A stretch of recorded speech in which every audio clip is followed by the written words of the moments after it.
黃旗佢。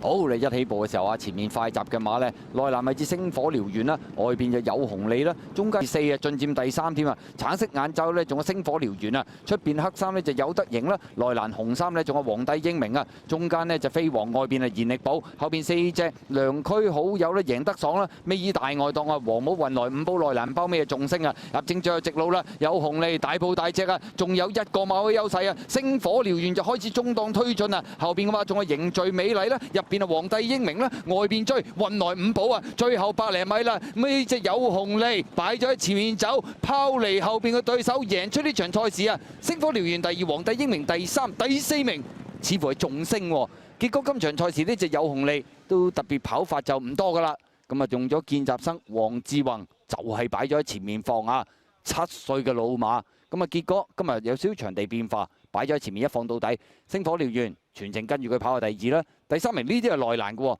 皇帝英明，咁啊至於第4名嘅馬呢，仲升啊！減啲7磅真係好細好用啊！有紅利，翻嚟個姿態都贏甩㗎，6 win 啊已經。跑第2名星火燎